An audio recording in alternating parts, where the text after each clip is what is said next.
nagprepara ng sasabihin sa inyo sa wikang Tagalog, ngunit nung inorasan po namin, hindi magkakasya sa 20 minuto. Kaya't ako po ay naghanda ng English. Patawarin ninyo ako dahil hindi ko salita ito. Kung meron mang maling grammar, isulat na lang ninyo sa account ninyo, pero be nice.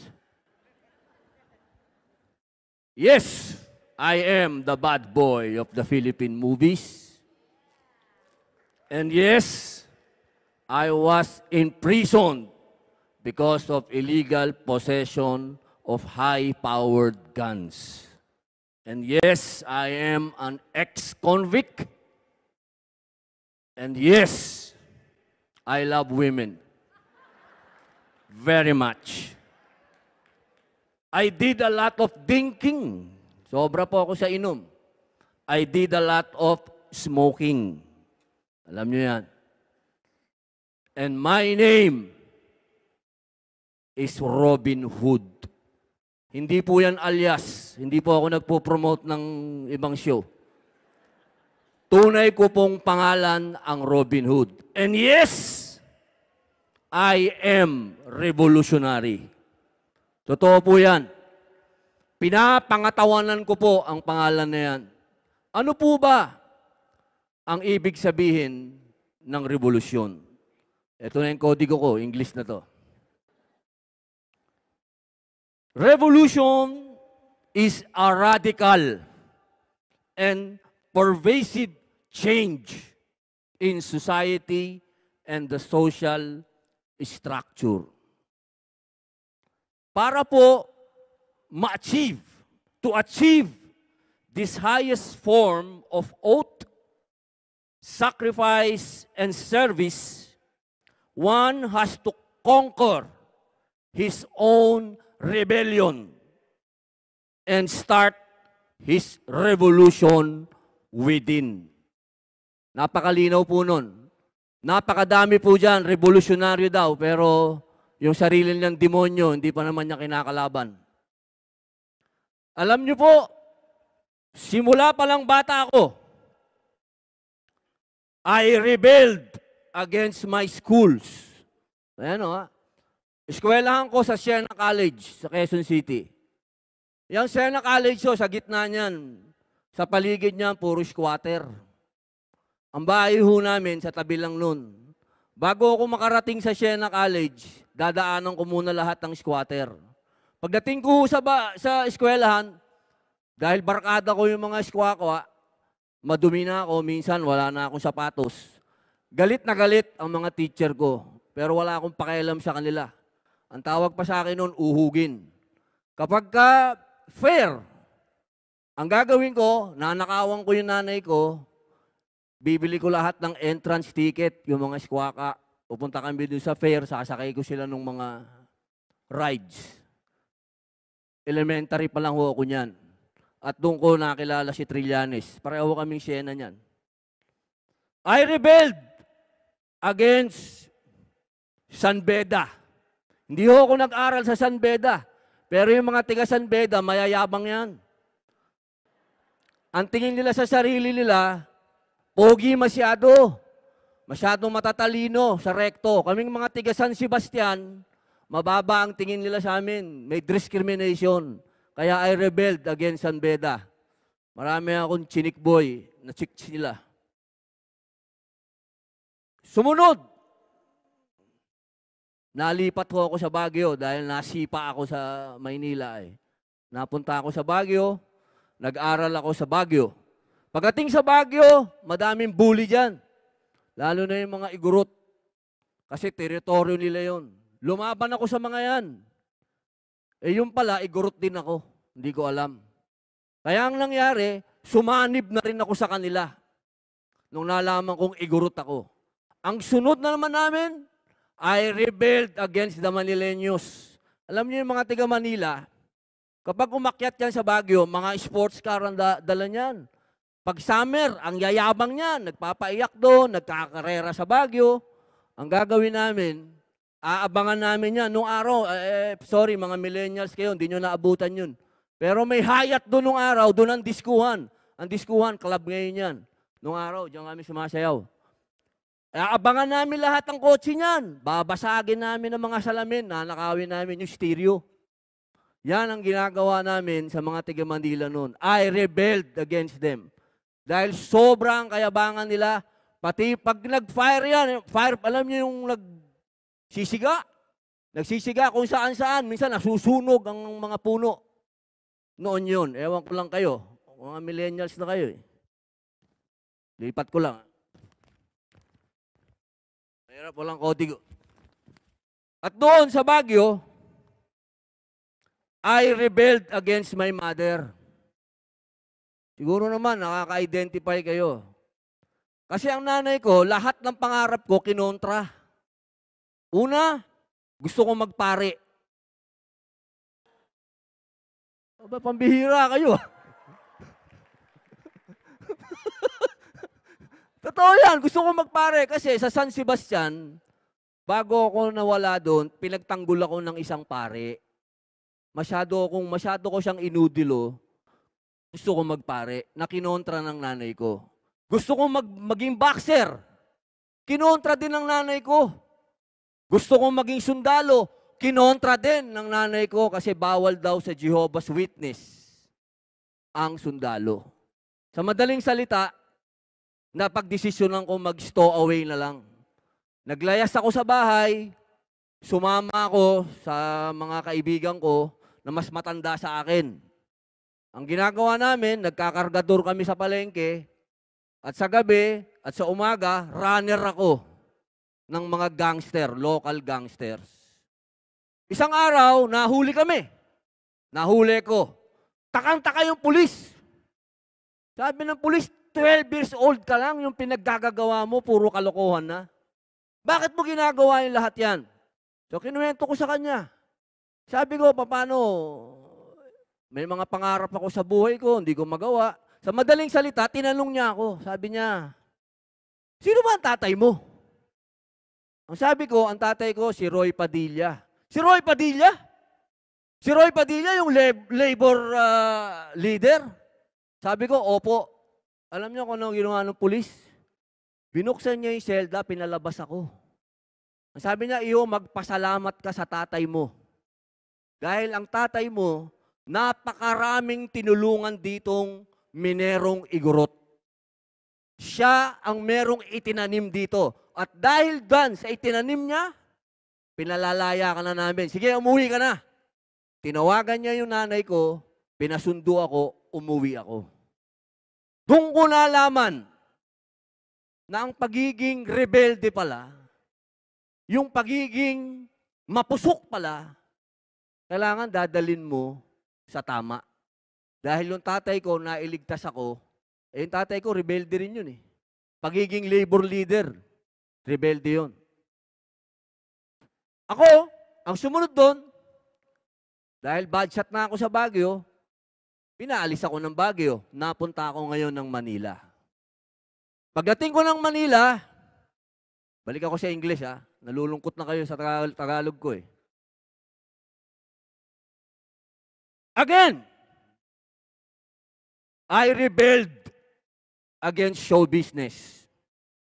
Everybody, pagdating ko sa show business, lahat pagwapo.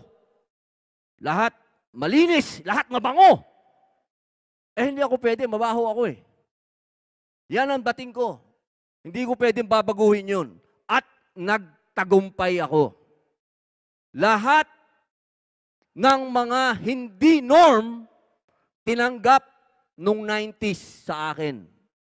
Naka-leather jacket, naka-boots, haba buhok, big mouth, rebelde, laging galit. Lahat po yan, naging katangian ko.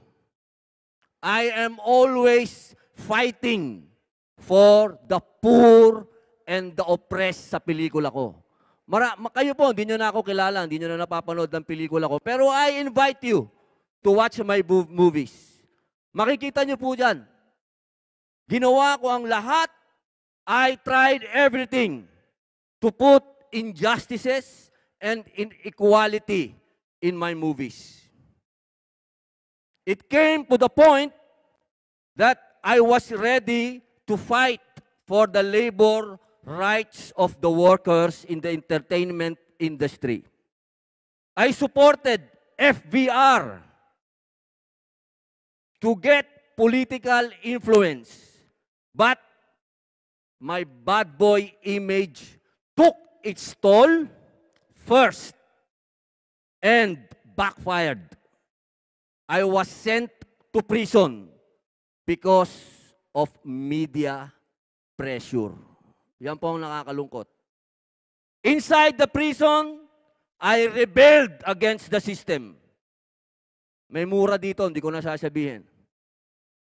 Okay lang ba? Wag na. Kulungan na to. Puro bisyo pa rin. Nasa loob, may drugs, inuman, sugal. Huwag na natin isama yung chicks, tsaka yung mga third sex. Huwag natin isama dahil nakita ko sa mga mata ko, nakakatulong sa rehabilitation ang babae at ang third sex. So hindi ko pwedeng barilin yun. Yun lang, kailangan lang natin turuan siguro ng safe sex yung mga nandun. I was recommended by the Solicitor General to be acquitted of my case. Because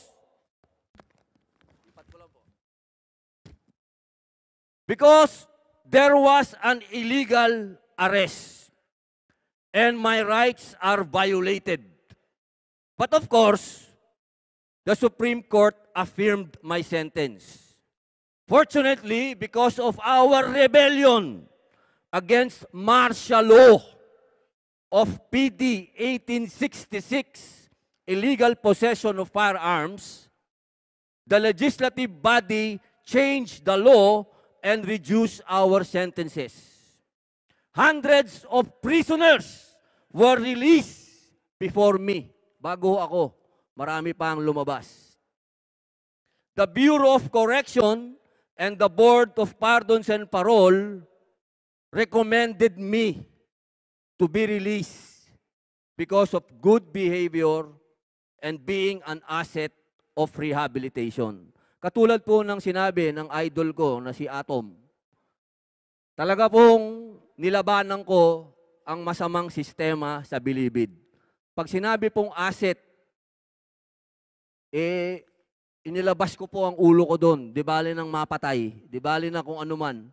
Basta nilabanan ko ang kalokohan dyan. At nagtagumpay po ako. At ako po ay nirekomenda ng Dangerous Drugs Board na makakuha ng award na yan. Dahil ako po ang nagtayo ng therapeutic center sa loob. Palakpakan naman po tayo dyan. I deserve that.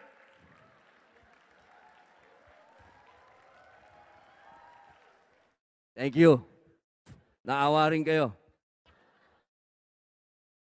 Inside the prison, I learned all about the real situation of the Filipino, the whole country. 60% of prisoners are illiterate. 90% are poor. 10% are vacationers. Alam niyo yung vacationers?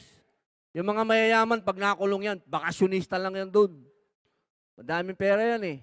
Diyos yan doon. 99% justice denied. Yan po ang nakita ko sa kulungan.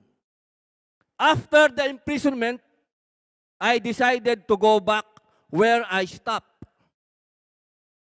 I went back to showbiz and rebelled against it head-on.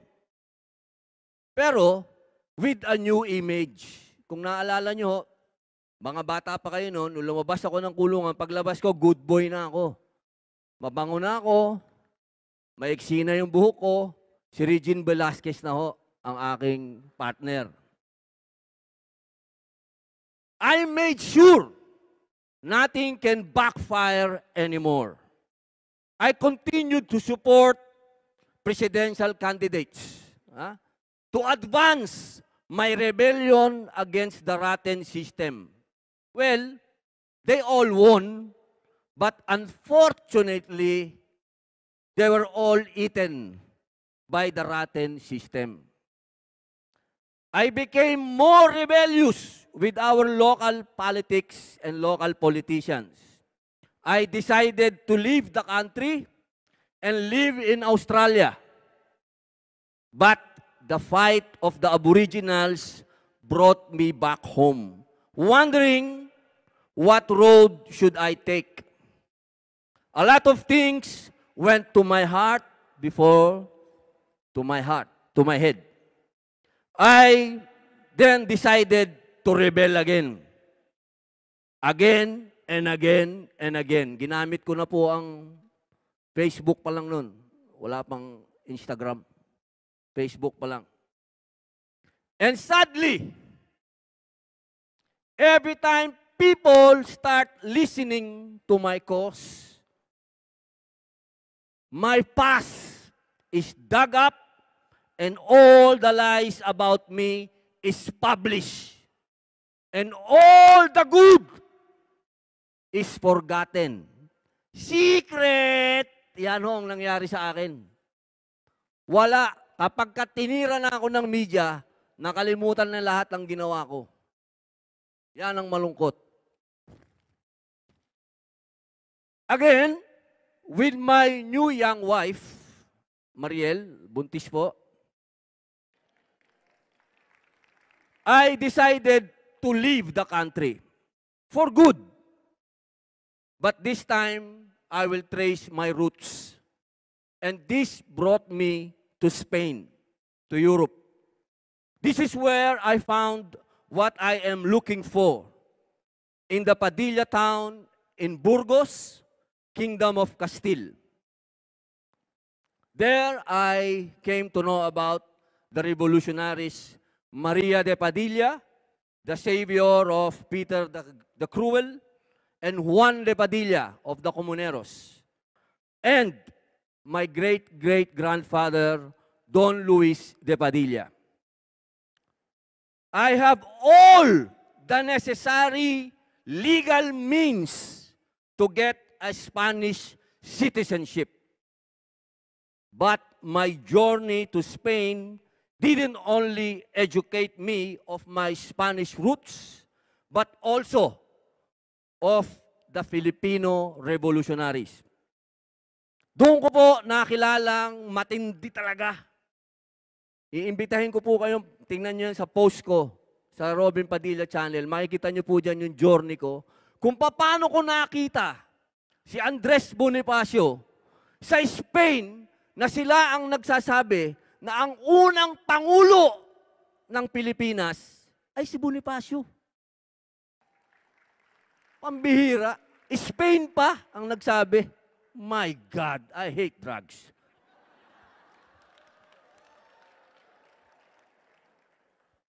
Si Jose Rizal, pag umikot ka sa Spain, sa Barcelona, sa Madrid mismo may luneta sa gitna ng Madrid, sa Las Islas Filipinas Street, nandun si Jose Rizal. Dito ko po. So this made me decide to stop my long rebellion and come home and once and for all join the revolution of our heroes. This is when I became a Filipino by choice. I am a Filipino by choice. I am not a Filipino by chance. Last 3 minutes.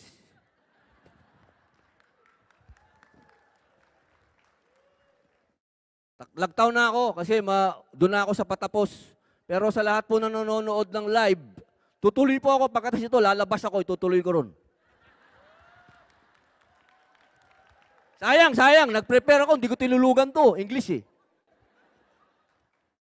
Ito po, sa aking patapos, mga mahal kong millennials, Internet is the best gift to humanity because information is power. Tandaan po niyo yan. But anything that will empower the many, especially the poor and the working class, the powerful, will use it to defeat its original purpose. Nakita nyo naman po, dati sabi ni Rizal, the pen is mightier than the sword. Pero nakorap na yung pen. Ang dami ng bayad. Radio, TV, movies, entertainment, lahat po yan. Corrupted na. Propaganda. Ginagamit ng mga mayayaman na tao. The only core and foundation that we can hold on is reality, truth, and the good of the collective. Hindi po individual. Selfishness has no room. Ang lakas makabitin nito. Kasi yun ang punchline eh. Sadali.